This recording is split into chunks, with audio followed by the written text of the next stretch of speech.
This is Artemis Mission Control at Johnson Space Center in Houston, Texas. We are continuing to monitor the flight of Artemis II and our 4 astronauts, Reid Wiseman, Victor Glover, Christina Cook, and Jeremy Hansen, aboard the Orion spacecraft, a test flight with the first time we have ever had crew on this spacecraft. It's been 9 hours and 16 minutes since launch, and the spacecraft is now over 39,000 miles away from Earth in a high Earth orbit. The crew will remain in this high Earth orbit for the first approximately 24 hours of the mission before the translunar injection burn that will commit them to flying by the moon and returning home. It was a busy day for the crew after liftoff with the perigee raise maneuver, apogee raise burn, continuing to keep us in that high Earth orbit. Moving into the proximity operations demonstration when pilot Victor Glover manually flew Orion in relation to the interim cryogenic propulsion stage, followed by the upper stage separation burn, where Orion departed that interim cryogenic propulsion stage, and the crew stepped into their cabin configuration procedures. The crew has since gone to sleep, and in just a few hours will wake up once again for the perigee raise burn. This lifts the lowest point of Orion's orbit around the Earth, again keeping us in that high Earth orbit and setting us up for the translunar injection burn tomorrow. After the perigee raise burn, the crew will get the chance to go back to sleep for a few hours before waking up for Flight Day 2. The Orbit 1 team is preparing their Orbit 2 shift as they come on console and conducting those handovers, meaning I am also handing over the PAO console to my colleague and friend Anna Schneider. Our live coverage continues on NASA's YouTube 24/7 throughout the mission, all the way through splashdown and spacecraft recovery. And we have got a lot of exciting things to come, so I hope you will continue tuning in. And thanks for joining us so far.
Good morning from Mission Control Houston. I'm Anna Schneider with NASA Communications here inside the Artemis Mission Control Room.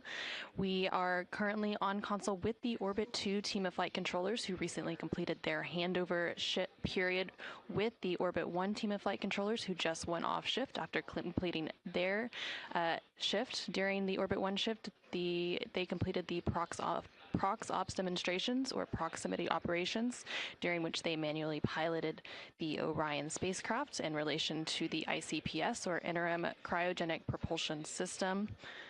The crew is currently in their sleep period, and today's sleep period is split in two parts. The crew will be woken in about 3 hours to prepare for the PRB, or perigee raise burn, which is scheduled for about 3 hours and 39 minutes from now. This burn will adjust Orion's perigee, or the lowest point of its orbit, into the correct orbital geometry to set it up for its translunar injection, or TLI burn, planned for Flight Day 2. You are currently seeing a live look inside the Artemis Mission Control Room here in Mission Control Houston. And currently leading the team here in Mission Control Houston for the Orbit 2 team is Flight Director Paul Kanya, there on the far right hand of your screen. Following a launch yesterday at 5:35 p.m. Central, 6:35 p.m. Eastern, the spacecraft is now about 40,000 miles away from Earth in its high Earth orbit. And there, now on your screen, you are seeing views from the Artemis Real-Time Orbit website, or ARROW, which provides live data and telemetry from the Orion spacecraft when we don't have live views from the spacecraft itself. Again, we will continue providing live coverage throughout the Artemis mission as it makes its way to the moon and back. And again, coming up in about 3 hours and 38 minutes, we will have that next major milestone, which is the perigee raise burn.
This is Mission Control Houston. There on your screen, you are seeing a live view from the Orion spacecraft.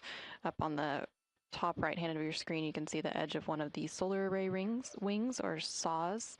And this Orion spacecraft was named by the Artemis II crew, so its name is Integrity. And the Artemis II crew currently on board the Orion spacecraft includes NASA astronaut and commander Reid Wiseman, NASA astronaut and pilot Victor Glover, and then the mission specialists are NASA astronaut Christina Cook and CSA, or Canadian Space Agency astronaut Jeremy Hansen. We are about 10 hours into this mission, 10 hours and 3 minutes to be exact, since liftoff yesterday at 5:35 p.m. Central, 6:35 p.m. Eastern Time. That liftoff took place from NASA's Kennedy Space Center in Florida. Following that initial liftoff, the crew completed a apogee raise burn, or ARB, and then they also completed a perigee raise maneuver. And then just a few hours ago, they completed what is known as the PROXOPS, or Proximity Operations Demonstration. They've also completed several checkouts of the systems on the Orion spacecraft, including some emergency communication systems. And during that PROXOPS demonstrations, they were able to practice flying their spacecraft towards and around the ICPS, or Interim Cryogenic Propulsion System. The purpose of that demonstration was to test Orion's handling systems, because on future missions, Orion will dock with other spacecraft, and it was able to verify that Orion can do that safely. After that PROXOPS demonstration was completed, the ICPS fired its engines again for a disposal burn, and then Orion continued in its high Earth orbit, where it remains currently. The Orion spacecraft is just under 41,000 miles away from Earth. And again, the crew currently on board the Orion spacecraft is in their split sleep period. So today's sleep period is split in two. They will wake up in a little under 3 hours from now to complete the perigee raise burn. That perigee raise burn is scheduled to take place in about 3 hours and 27 minutes from now, but they will complete some preliminary targeting for that burn in just about 3 minutes to ensure everything is on track to execute that burn in a little over 3 hours from now.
This is Mission Control Houston. We are 10 hours and 15 minutes into the Artemis II mission, and there on your screen you are seeing a live view of the Orion spacecraft. It is currently maneuvering into a biased tail to sun attitude.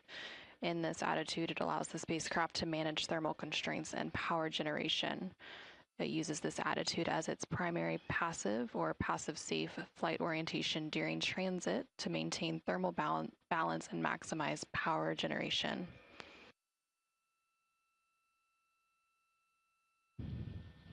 Again, the crew is currently in their sleep period, and they will remain in that sleep period for another 2 hours or so before they start preparing for the perigee raise burn, or PRB. That burn is planned to take place in about 3 hours and 16 minutes from now.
And there on your screen, you're now seeing a live view inside the Artemis Mission Control Room here in Mission Control Houston.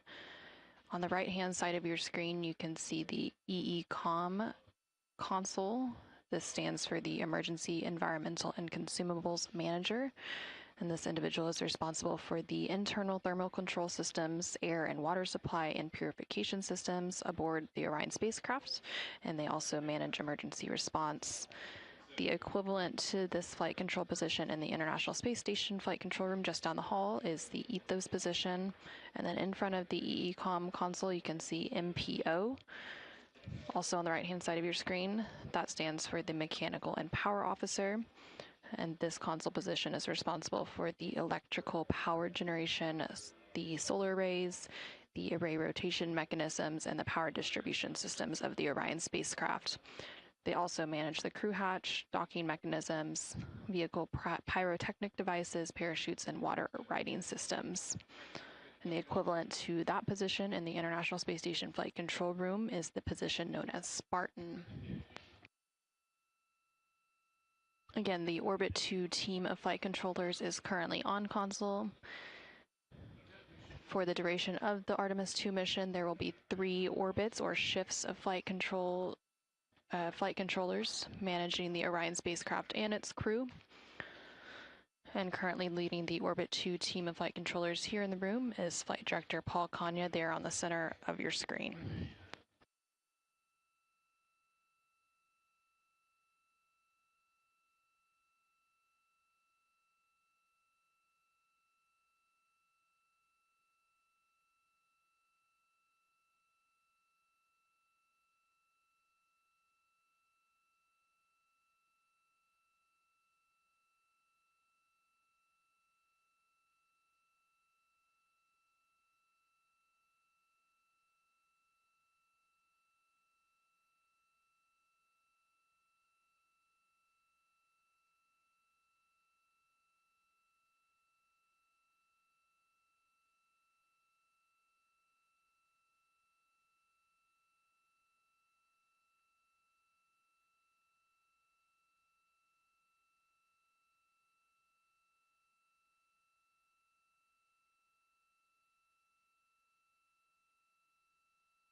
This is Mission Control Houston. We are currently 10 hours and 25 minutes into the Artemis II mission. The Artemis II crew inside the Orion spacecraft lifted off atop the Space Launch System rocket on Wednesday, April 1st at 5:35 p.m. Central, 6:35 p.m. Eastern from NASA's Kennedy Space Center in Florida. This crew is the first to live and work inside the Orion spacecraft, and there on your screen you are seeing a live view of that Orion spacecraft as it continues its high Earth orbit. About 49 minutes after launch, the ICPS engine fired to raise the perigee, or the lowest point of the spacecraft's orbit, to a safe altitude of 100 miles above Earth. And then about an hour later, when Orion reached that perigee, the ICPS fired again to continue raising the spacecraft into a high Earth orbit where it currently remains. The crew then began testing various systems, such as the life support system, communications and navigation systems, to confirm that they were ready for the outbound trip to their moon. They also removed their Orion Crew Survival System suits, or OX suits, to get settled in for their journey around the moon. About 3 hours into the mission, the crew then completed their proximity operations demonstration, which tested Orion's handling systems. On future missions, Orion will dock with other spacecraft, so this was able to verify that Orion can do so safely. So the ICPS was repurposed as a docking target. It separated from Orion, and the crew practiced flying their spacecraft toward and around it as part of this demonstration. Once the proximity operations demonstration was complete, the ICPS fired its engines again for disposal burn, and Orion continued its high Earth orbit. Fast forward to now, the Artemis II astronauts are currently asleep on board the Orion spacecraft named Integrity. Again, you can see that Orion spacecraft there on your screen. They began their sleep shift about 2 hours ago and have about 2 hours remaining. Today's sleep shift is split due to the upcoming perigee raise burn, which is scheduled to take place in about 3 hours and 5 minutes from now. This burn will adjust Orion's perigee, or the lowest point of its orbit, into the correct orbital geometry to set it up for its translunar injection, or TLI burn, planned for Flight Day 2.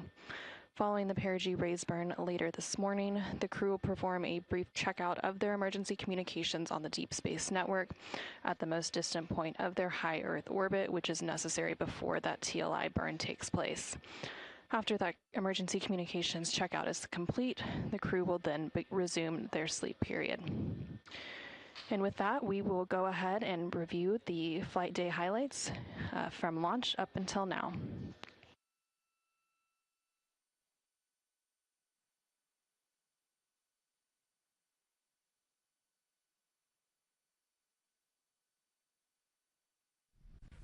Welcome, and thank you for joining us live from NASA's Kennedy Space Center, where we are beginning a new chapter in America's human spaceflight story. We are so humbled to have thousands of people here in person to witness this, and the many more watching online from around the world. I'm NASA's Megan Cruz, and this is NASA Astronaut Nicole Ayers. Thanks, Megan. What a historic day to be here. What a historic day to be here. Obviously, for what we see right behind us here, the SLS rocket and Orion spacecraft on launch pad 39B. Artemis II is a nearly 10-day flight test to prove NASA can safely fly astronauts around the moon before attempting to land on it in just 2 years, hopefully. Yes, like you said, it's a test flight, so we're going to put humans on this rocket for the first time ever, and we're going to test out the systems on board and hopefully get around the moon. And in charge of liftoff today is Launch Director Charlie Blackwell Thompson. She and her team are just across the street from us inside of the Launch Control Center. They kicked off continuous around-the-clock operations just before 5 p.m. on Monday and started fueling the rocket about 4 hours ago. That com cap will also connect into the suit, which then eventually connects into the capsule through an umbilical there. So there's a lot of cords and wires. You can see them tuck in that cord under his chin right now. And so the suits they're wearing, they're called the Orion Crew Survival Suits, or OX suits. And so they're worn for launch and reentry or during high-risk or emergency situations. And welcome into Firing Room 1, a historic firing room here at the Kennedy Space Center in Florida. It's a pleasure and an honor to be here reporting what's happening as we lead up to countdown and liftoff of Artemis II. So far, looking pretty good. You see the rocket out there on the pad. It is launch day, and we just got that crew weather brief that you were talking about from Launch Director Charlie Blackwell Thompson to the crew. It looks like a countdown at this point is in good shape, and that's great news. Fueling continues to track well. We just reached all stages replenished. Now, Reid Wiseman is a Baltimore native. He's been in space once before, as flight engineer for Expedition 41 aboard the International Space Station from May through November 2014. And so now here we are, pilot Victor Glover. NASA selected the California native as an astronaut in 2013. At the time, he was actually serving as a legislative fellow in the United States Senate. His first trip to space was in November 2020 when he launched as pilot of NASA's SpaceX Crew 1 mission. That was the first operational mission of NASA's Commercial Crew program. And so it looks like Christina here has completed her suit leak checks as well, her communication checks too. Yep, they've already got her gloves off. They're getting ready to kind of hang out and relax a little bit, I think, before they walk out. She is a mission specialist for this mission, native of Grand Rapids, Michigan. Was selected to the astronaut corps in 2013, so actually same class as Victor. And last but not least, first-time flyer, Canadian Space Agency astronaut Jeremy Hansen will fly to the moon as a mission specialist on the Artemis II mission. The London, Ontario native was selected as an astronaut in 2009. After that, he worked as CATCOM at NASA's Mission Control Center in Houston. The team you see here in this room today has been training extensively to prepare for the highly dynamic phase of flight that begins shortly after engine ignition. Teams here will be monitoring the flight of the Space Launch System, Orion, and of course the Artemis II crew on board as they make their way from the Kennedy Space Center into Earth orbit. Yes, a pre-flight tradition that we have seen with our crewed flights and our astronauts, the card game, Nicole. Yeah, you know, this is a fun time for the crew. Kind of relax a little bit, play a card game with the chief. You can see Scott Tingle there is the dealer today. Looks like they're playing high card wins. So Victor won, he's out, now Jeremy's out. You know, there are two schools of thought on this game. Either you want to get rid of all your bad luck or go out on a high note. So it looks like the crew chose we're going out on a high note. Now, the SLS, or the Space Launch System, very big, very powerful. It is going to be producing 8.8 million pounds of thrust at launch. And like I mentioned, very large, as you can see here, going to stand about 322 feet tall with Orion there on top, just a little bit taller than the Statue of Liberty. And here we are, the closeout crew in the White Room, getting ready for the astronauts who have just left crew suit up and are now walking down a hallway to greet some family and friends downstairs. Commander Reid Wiseman, pilot Victor Glover, mission specialist Christina Cook, and Jeremy Hansen. And here they are, NASA's Artemis II crew. Commander Reid Wiseman, pilot Victor Glover, and mission specialist Christina Cook and Jeremy Hansen taking their first steps outside for their historic test flight. To a wonderful applause from the crowd. They're looking really excited. Some and big really smiles. Ready. I love that. It's a great day for us. It's a great day for this team. A few words from Reid. Great day for us, the team, he said. Thumbs up, more thumbs up. Of course, a lot of pictures. We hear some camera shutter clicks back there. I love the energy of this crowd. Let's go. And so now the crew walking over to each of their pens. The first people closest to them, of course, their family members who got to quarantine with them, correct? Yes.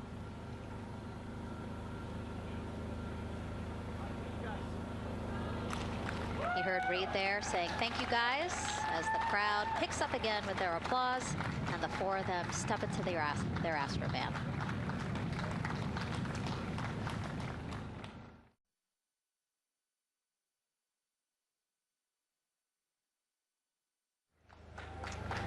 And there they go.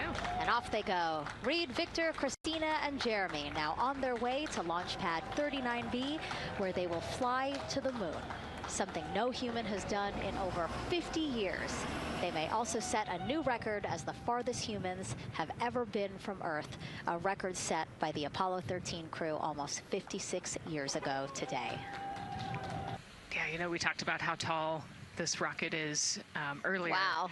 Look at that. Yeah, look at that point of view, yeah. And now we're watching the crew walk across the crew access arm, getting a beautiful view of Kennedy Space Center. From 274 feet. Woo. Nicole laughs because Nicole is also, like Reid, does not like heights. Do not like how open that crew access arm is. Oh, and he's already turned around and walking in. You can see Dre's protecting his helmet and his visor there from all that metal. Yeah. It's a tight squeeze, but they've done this a lot, so Reid's already all the way across the capsule. Yeah, that was fast. Impressive, Reid. Impressive. That's why you're the commander. Oh, a heart there from Jeremy again. Yep, Canada. Yeah. Canada is about to get into Orion.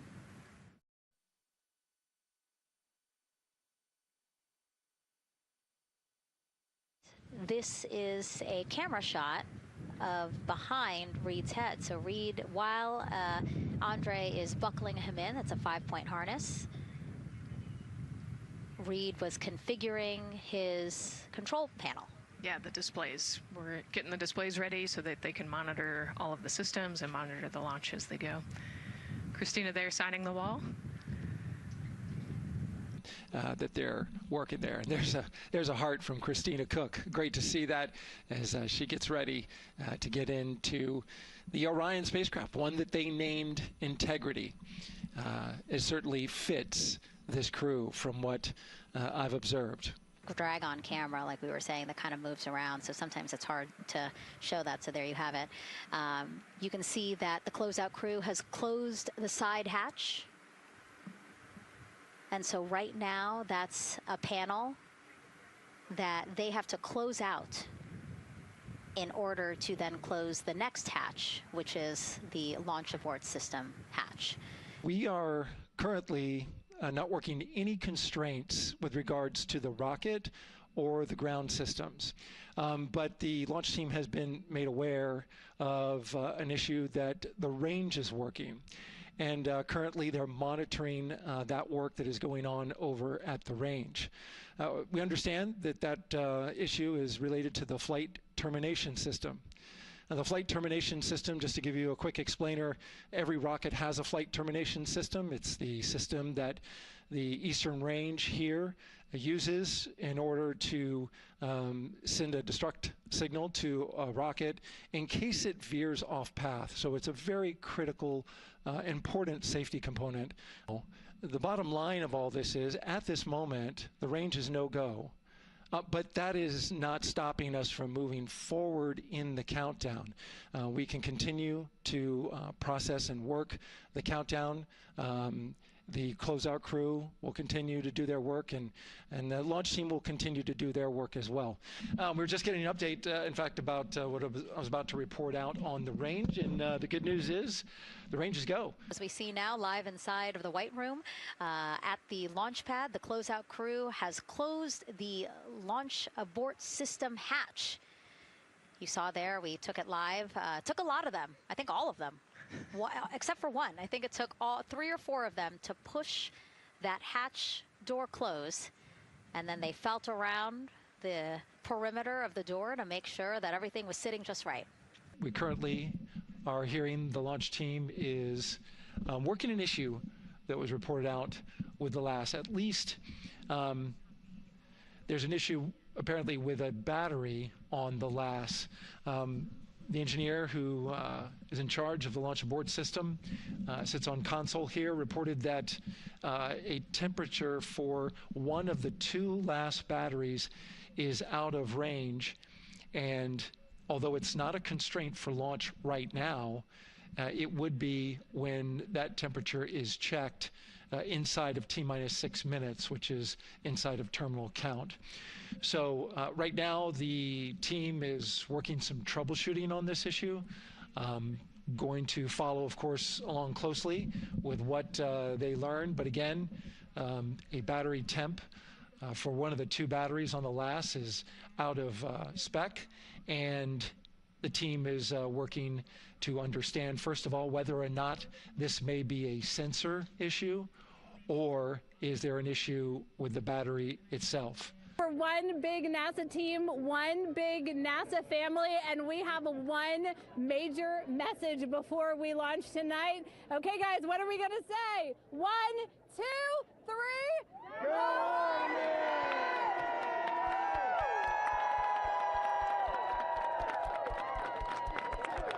great news too. Remember, the team was tracking an issue with the launch abort system battery.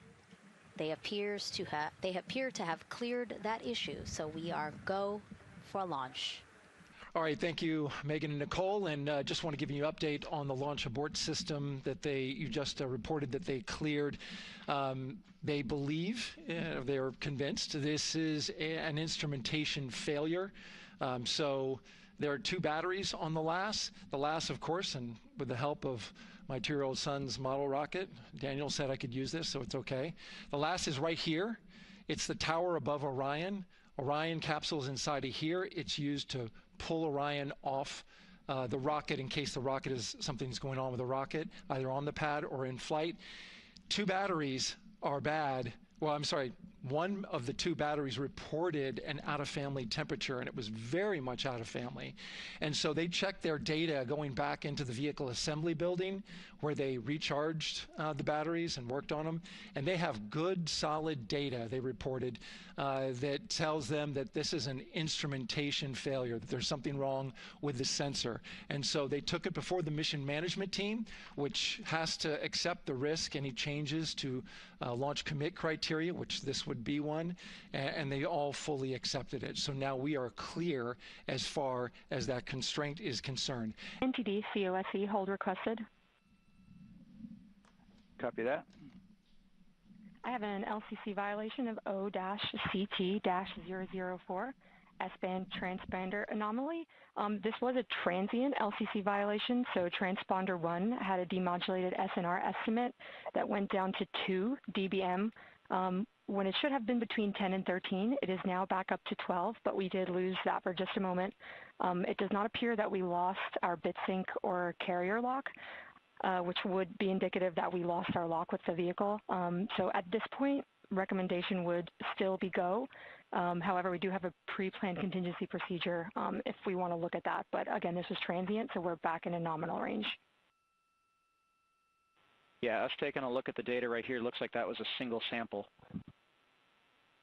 Yeah, copy that. RFTS does report that they also lost lock for about 5 seconds. So I would love to ask KUS and see if they also lost lock with the vehicle for any extended amount of period. Yeah, so from our perspective, the allowance is effectively up to 30 seconds, up to 3 samples based on the 1/10 hertz. This is not an LCC violation, I believe. Yes, sir. I would agree with that at this point. Copy that. We're checking with KUS on 232. I don't think they have 212 access. We're trying to verify, but it sounds like they have a loss of lock as well. About 2 seconds. Okay. And I guess for both KUS and COSE, do we have lock now? That's affirmed. We do have lock for COSE.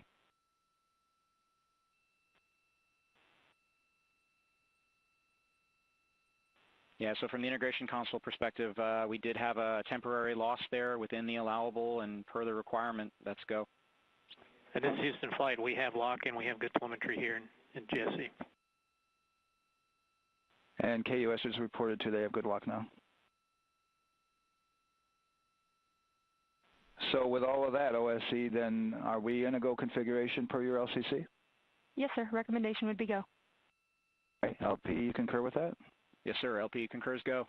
And Launch Director? Yes, sir. Launch Director concurs go. All right. And for all personnel, this is the NTD conducting the Artemis II launch readiness check. Verify ready to resume count and go for launch. OTC. OTC is go. STC. STC is go. GTC. C's go. MCO. CO's go. Safety Console. The Safety Console is go. LPE. LPE's go. RTD. RTD's go. Houston Flight. Houston Flight is go. ROC. ROC is go. And CDR. Crew is go. Copy that. Thank you, Reid. And Launch Director, NTD, our launch team is ready to proceed at this time. All right, NTD, I copy all. At this time, I'll perform my poll. Attention on the net. This is the Launch Director performing the final poll for launch, verifying no constraints, and go for launch. EGS, Program Chief Engineer. Artemis Chief Engineers are go. Copy, thank you. EGS, Chief Safety Officer. The Artemis CSOs are go. Copy, thank you. Range weather. Launch weather is go. Thank you, LWO. And Artemis MMT Chair. MMTs go. Thank you, John. And Integrity Launch Director. Good to hear your voice, Charlie. PLT. Thank you, Charlie. This is Victor. We are going for our families. MS1. This is Christina. We are going for our teammates. MS2. This is Jeremy. We are going for all humanity.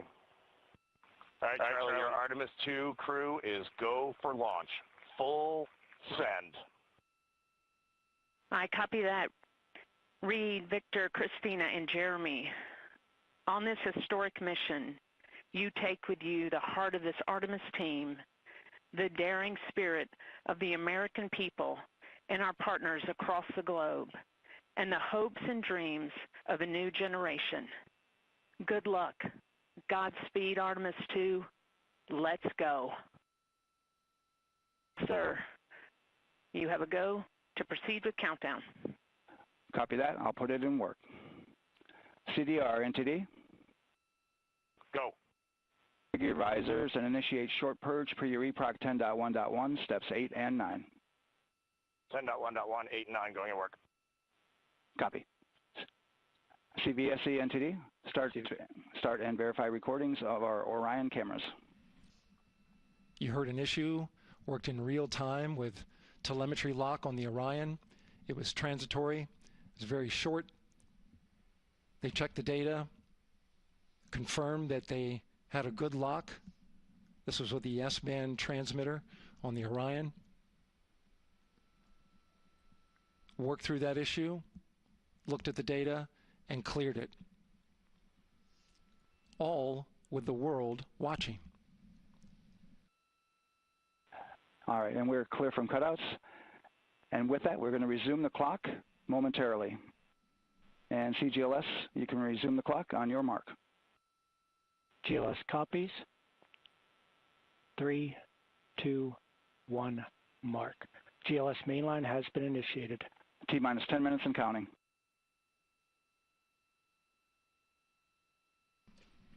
And that begins terminal count. Our new T0 is 6:35 p.m. Eastern Time. 6:35 p.m. Eastern Time. We are now counting down to liftoff of Artemis II. GLS is go for crew access arm retract. And there you see the crew access arm moving away.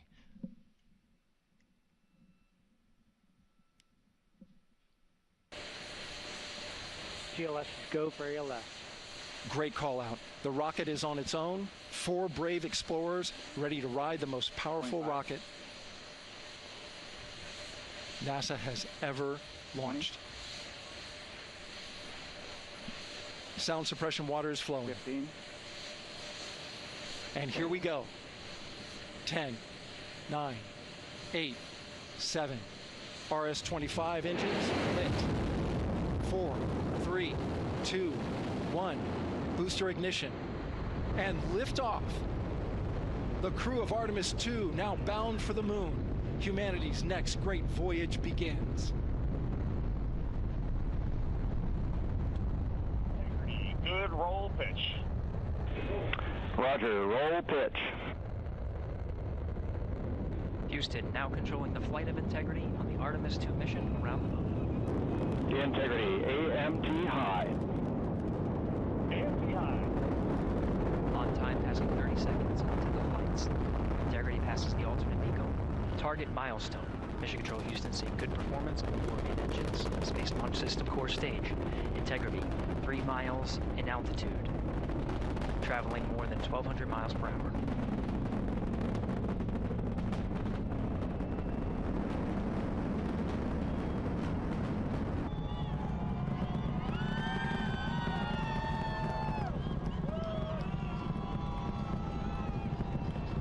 Mission elapsed time, passing 1 minute, approaching max Q. On, pumps fully on. Stan, we have you loud and clear on Ponce de Leon. Have you the same?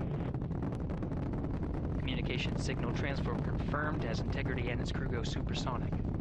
Approaching 90 seconds into the Artemis II mission.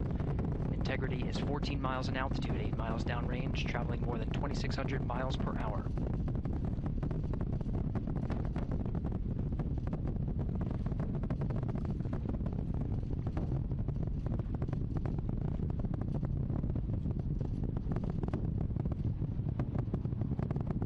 Minute 50 seconds of mission elapsed time, standing by for main engine throttle down to 85%, ahead of solid rocket booster separation expected at the 2-minute 9-second mark.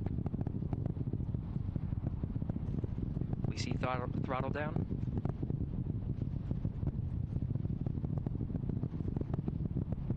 Confirmed separation. Main engine's throttling up, guidance converged.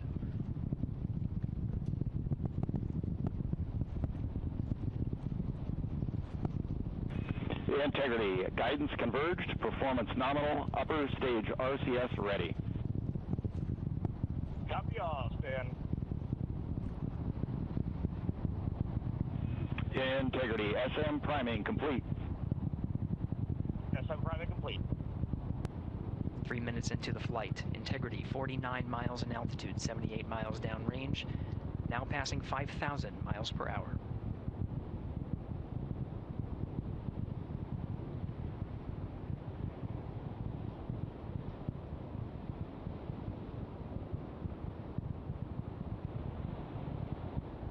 Standing by for launch abort system jettison. Houston Integrity, good last jettison, great view. We see the same on board, Stan. And Houston has you loud and clear on Tigris at the Kármán line. Outstanding, Stan, we have you the same. 3 minutes 50 seconds into the flight of Artemis II, Wiseman, Glover, Cook, and Hansen cross the boundary to space with good comm checks. GPS signals acquired after last jettison now working on internal checks to verify accuracy.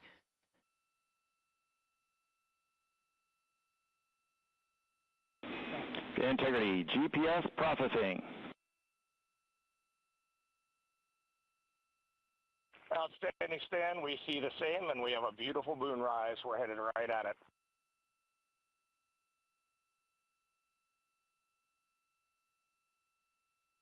Integrity and nominal MECO, core stage separated.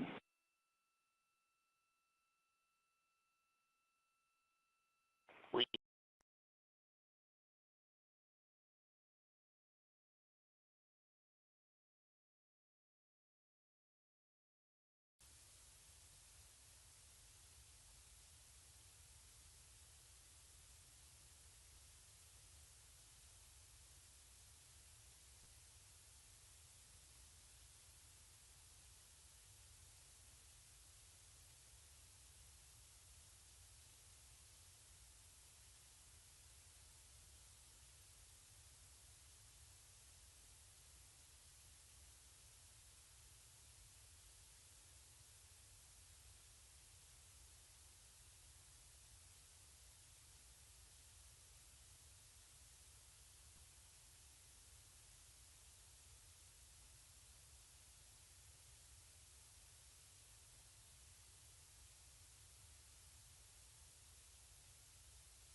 burn tomorrow.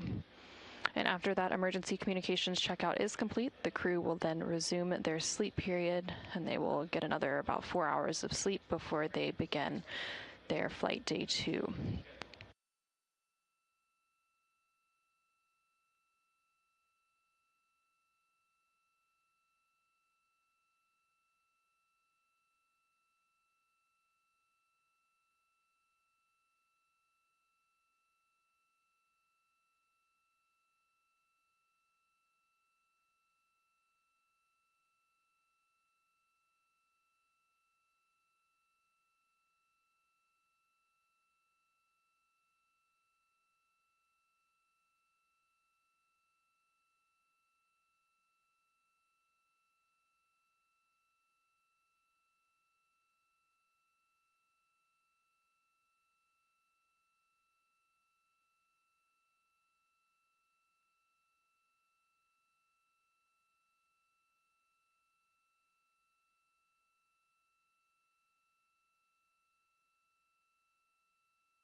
This is Mission Control Houston, live in the Artemis Flight Control Room as we continue to provide live continuous coverage of the Artemis II mission following the liftoff of the Space Launch System, or SLS, rocket and the Orion spacecraft yesterday, April 1st at 5:35 p.m. Central, 6:35 p.m. Eastern. We're now about 12 hours and 20 minutes into the Artemis II mission. The crew is currently asleep, but they are scheduled to be awoken in a little less than 5 minutes from now to prepare for the perigee raise burn. And this burn is an additional engine firing to get Orion into the correct orbital geometry for its translunar injection burn. And that translunar injection burn is scheduled to take place on flight day 2, and that is the last major engine firing of the mission. It will propel Orion on a path towards the moon and set it on its free return trajectory that will ultimately bring the Artemis II crew and the Orion spacecraft back to Earth for splashdown. So though it's only 2 days into the mission, the TLI burn essentially doubles as Orion's deorbit burn. After that TLI burn takes place, there will be 3 smaller outbound trajectory correction burns, or OTC burns, that will use Orion's orbital maneuvering system engine, which you can actually see there on your screen. It's that larger engine in the center of the Orion spacecraft service module. And those views that you're seeing on your screen are live views coming from the solar array wing, or SAW, cameras on the Orion spacecraft. So again, those smaller outbound trajectory correction burns will use that OMS, or orbital maneuvering system engine, over the course of the 3 days following the TLI burn, which is scheduled for flight day 2.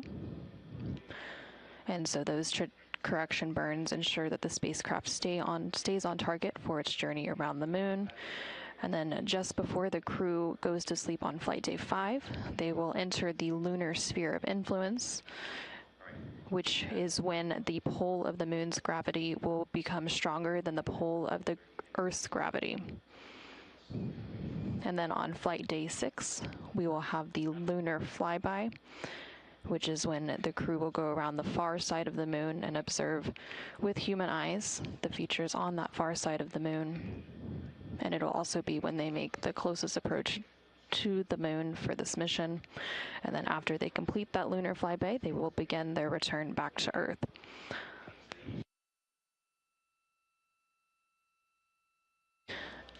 Again, we are standing by for that crew wake a couple minutes from now, so that they can then begin preparing for that perigee raise burn.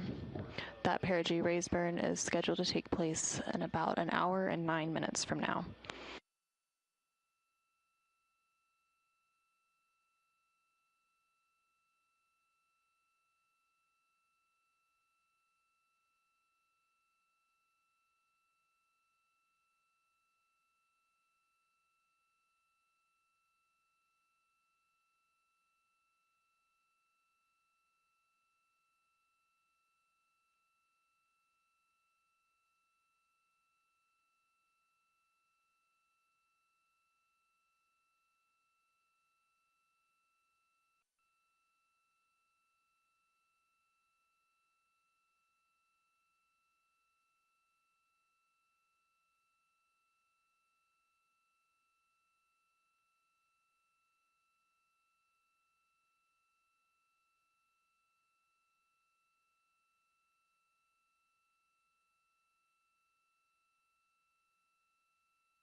And this is Mission Control Houston. You just heard the wake up song that was played up to the crew. These songs were selected by the crew. They coordinated with the Capcom or capsule communicators for the Artemis II mission to select the songs that will play for each of their wake up periods. So throughout the mission, every time the crew is woken up, you will hear a little clip of a different song each day. And that tradition of wake-up music does date back all the way to the Apollo era.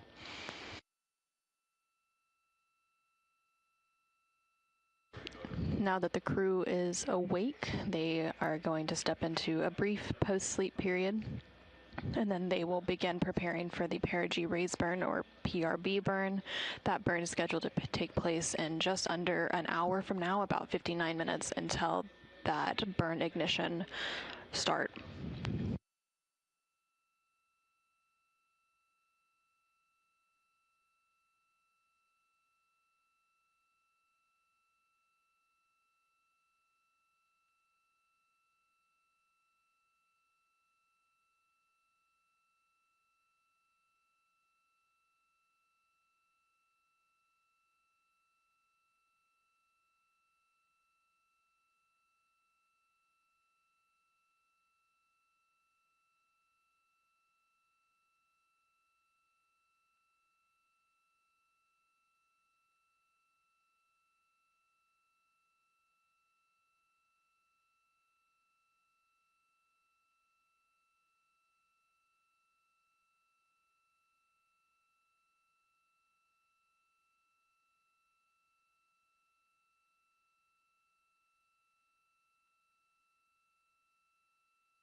This is Mission Control Houston from the Artemis Mission Control Room.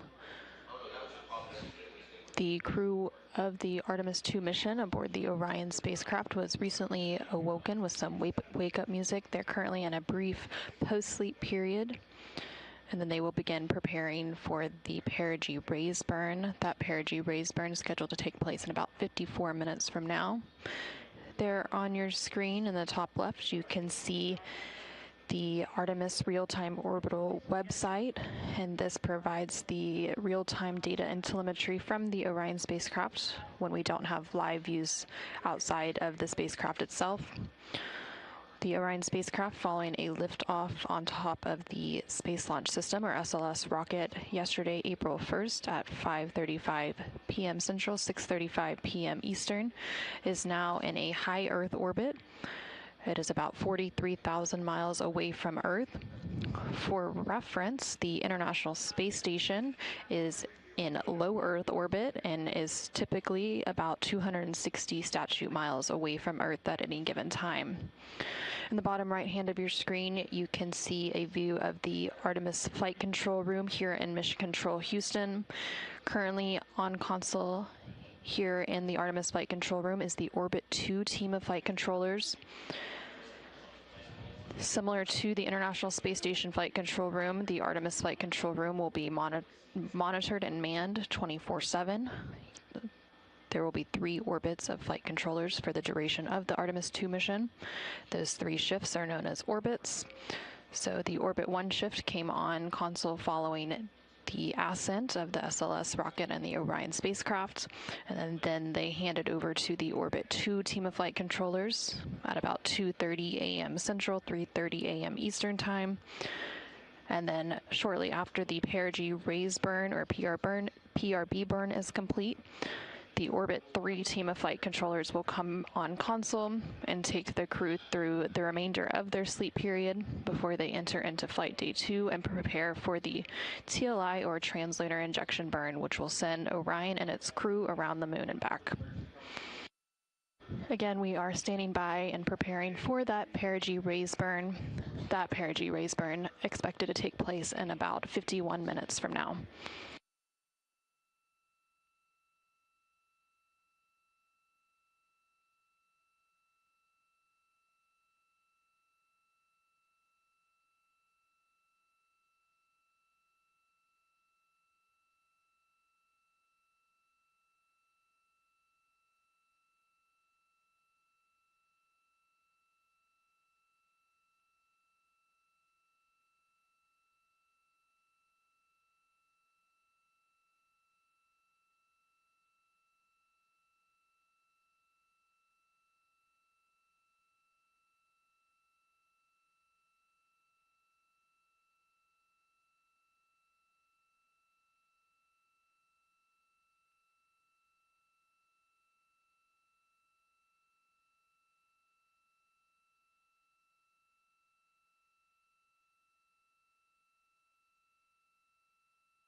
This is Mission Control Houston, live from the Artemis Flight Control Room.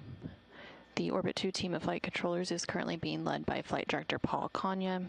The Artemis II crew aboard the Orion spacecraft named Integrity is currently awake in a post-sleep period, and then they will begin preparing for the perigee raise burn, or PRB, operations. In preparation for that burn, again, that burn is scheduled to take place in about 41 minutes. There are going to be some star-fueled maneuvers that take place, and these maneuvers are managed by the GNC, or Guidance, Navigation, and Control Officer, here in the Artemis Flight Control Room. This console is responsible for managing inertial measuring units, global positioning system receivers, barometric altimeters, and the position, state, and attitude health of the Orion spacecraft. And they are also responsible for commanding attitude maneuvers. On your screen, you are seeing views from the Artemis Real-Time Orbit website, or AROW, A-R-O-W. And this website is available to the public on nasa.gov, and we will provide views from this data and telemetry site when we don't have live views from the cameras on board the Orion spacecraft. So currently, the Orion spacecraft is about 43,000 miles from Earth and about 223 miles away from the moon. This is following a launch yesterday, April 1st at 5:35 p.m. Central, 6:35 p.m. Eastern. As the spacecraft completes some of those starfield maneuvers in preparation for the perigee raise burn in about 40 minutes from now, the spacecraft is using its guidance, navigation, and control system to complete those maneuvers, and that system on board Orion is responsible for knowing where the spacecraft is and where it is going, and controls the propulsion system to keep Orion pointed in the proper direction and on the correct trajectory. There are several different guidance, navigation, and control systems that can be used on Orion. It does have a star tracker system, and the star tracker operates like a camera but is very sensitive and takes pictures only of stars. And by comparing the pictures to a known star catalog, the sensor determines spacecraft attitude during orbital operations. Once those starfield maneuvers are complete, there will be some final burn targeting that will take place to ensure that the spacecraft is in the proper attitude. For the perigee raise burn, that final burn targeting is slated to take place in about 8 minutes from now.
Houston Integrity, good morning. We are with you for PRB ops.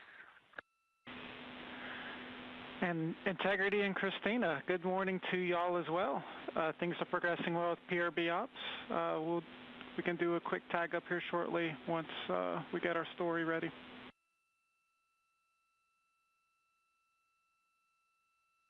That sounds good. In the meantime, none of us have a PRB burn pad. Is that expected?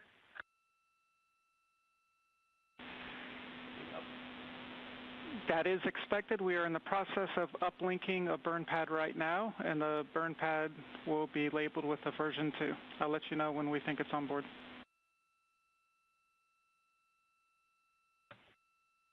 Copy.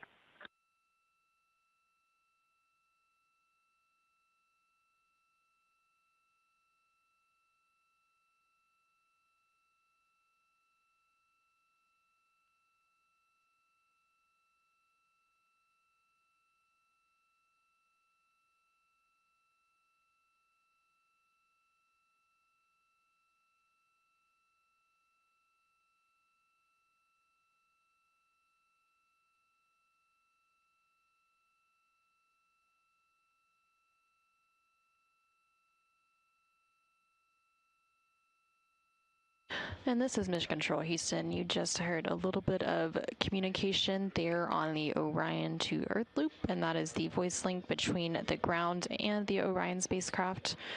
So that was NASA astronaut Christina Cook, who is one of the mission specialists aboard the Orion spacecraft. Again, there are 4 crew members currently living and working on the Orion spacecraft as part of the Artemis II mission.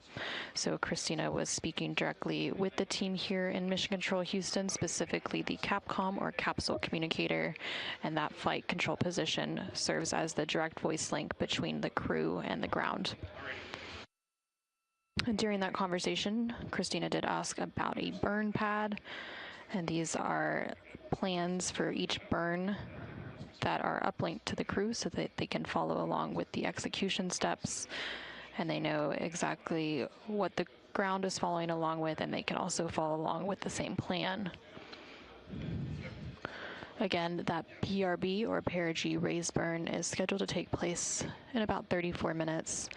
And coming up here shortly, the mission control team here in Houston will do their go, no-go poll for that PRB burn.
Houston integrity for cabin temps.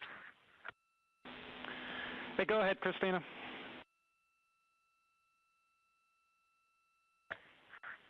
Yes, it is very cold in the cabin. Any chance you can make it warmer or reduce the cabin fan speed a bit more so the ventilation is not blowing as hard? Checking.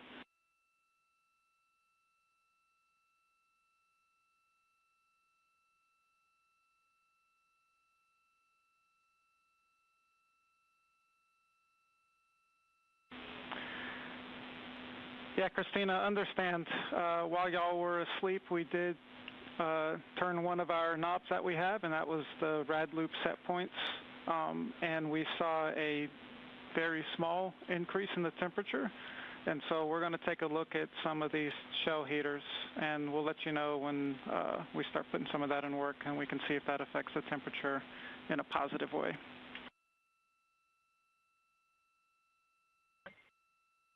Thank you, Mike.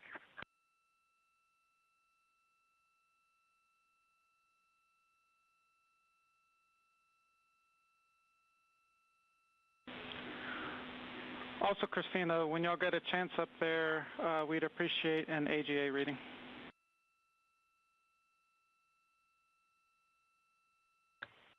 Copy, we'll get on that now. Speaking of post-sleep duties, we did check the avatar lights. It was 8 LEDs on in the top row, 7 in the bottom. Integrity, Huntsville on a ride to Earth 1, we copy for avatar. That's a good config. Thanks.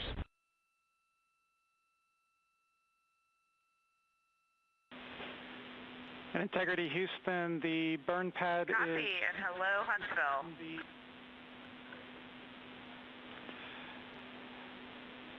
The burn pad is now available on the PCDs, should be version 2, and we'll be ready for a conference whenever you are.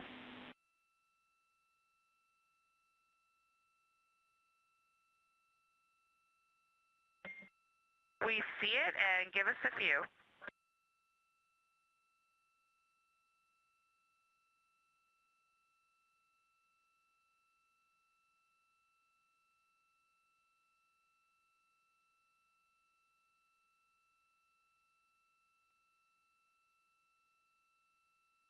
This is Mission Control Houston, and you just heard quite a bit of communication between NASA astronaut Christina Cook on board the Orion spacecraft and the Capcom or capsule communicator here in Mission Control Houston. You also heard a little bit of communication with one of the flight controllers at the Huntsville Mission Control Center, and that is in Huntsville, Alabama.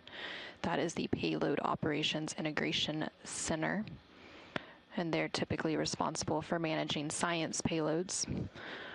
They were talking briefly about the Avatar, and that is a science investigation that is flying as part of the Artemis II mission. Avatar stands for a Virtual Astronaut Tissue Analog Response, and this investigation will use organ-on-a-chip devices, or organ chips, to study the effects of increased radiation and microgravity on human health. Currently, the team here in Mission Control Houston continues to prepare for the perigee raise burn scheduled to take place in about 29 minutes from now. The final targeting for that burn is currently underway. Ready for the conference. Also, are we go to start our targeting, our final targeting at this time?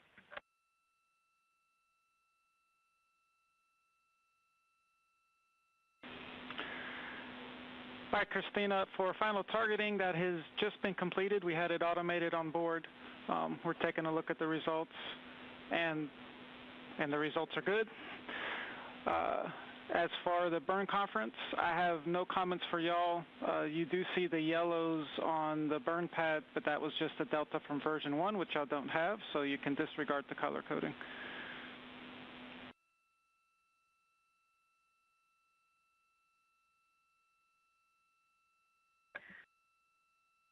Okay, great. We just saw that final targeting come in as well, and the UTC of ground generation in the files we have is April 2, 26, time 10:20.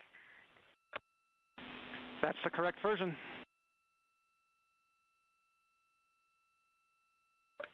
Excellent. Anything else for us in the burn conference?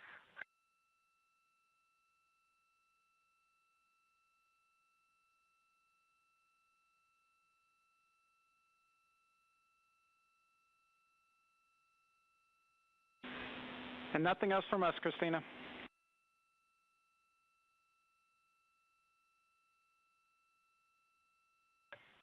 All right, with that, we will continue executing.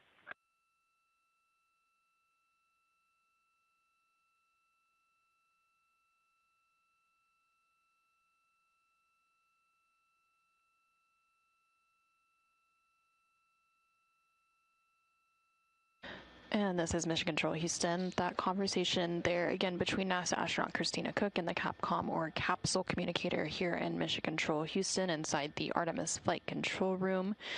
That was the final burn conference ahead of the PRB or perigee raise burn, and those burn conferences typically take place ahead of any burn. during the mission to ensure that the crew on board the Orion spacecraft and the team here in Mission Control Houston are on the same page and that there are no questions or updates that need to be communicated ahead of those burns. Again, that perigee raise burn is scheduled to take place in about 27 minutes from now.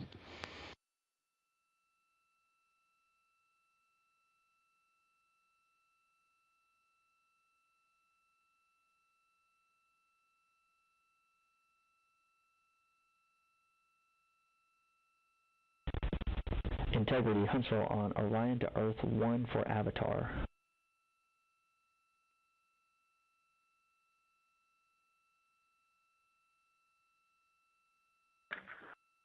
Go ahead for Avatar. Yes, Integrity. Just wanted to get some clarity on which LED was not illuminated. There should be a number underneath or above the LED. Just need to get the number of that LED that is not illuminated.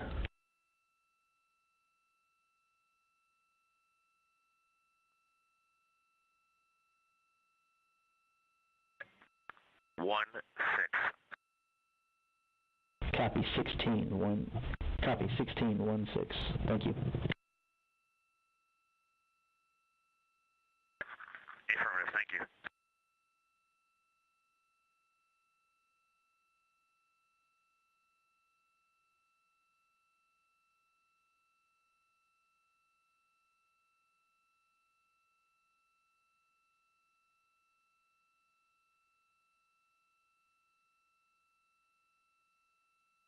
And this is Mission Control Houston.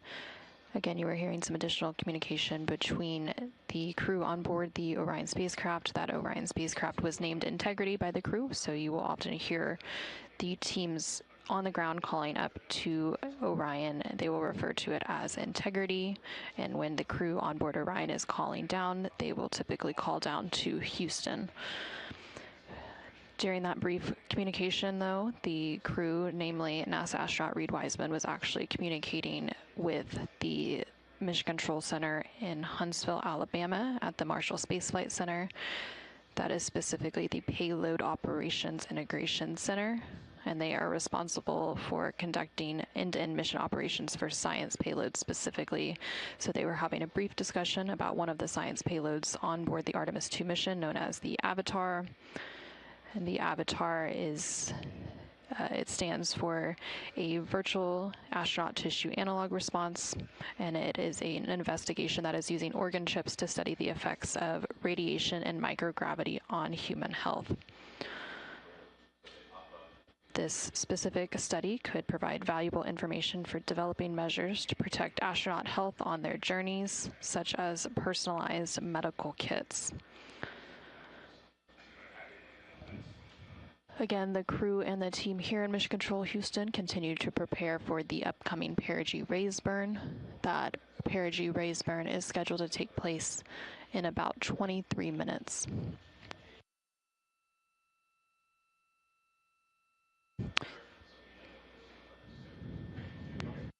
The perigee raise burn will adjust Orion's perigee, or the lowest point of its orbit, into the correct orbital geometry to then set it up for its translunar injection, or TLI burn, which is planned for Flight Day 2. After the perigee raise burn, or PRB burn, is completed in about 23 minutes from now, the crew on board the Orion spacecraft will perform a brief checkout of their emergency communications on the Deep Space Network once they are at the most distant point of their high Earth orbit, which is necessary before that TLI burn. And then after that emergency communications checkout is complete, the crew will then resume their sleep period. Again, their sleep period for today was actually split into two parts, about 4 hours for each part of their sleep period, in order to complete the perigee raise burn that is scheduled for about 22 minutes from now.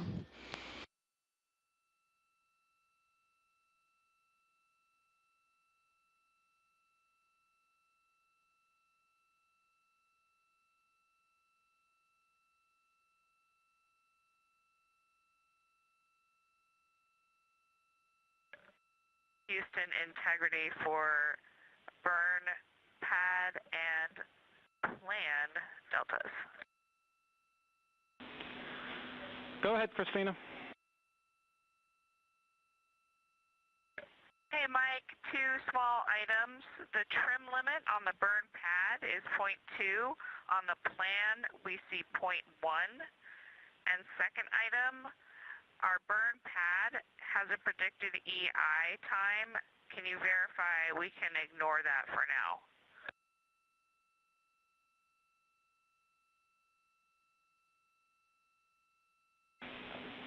All right, Christina,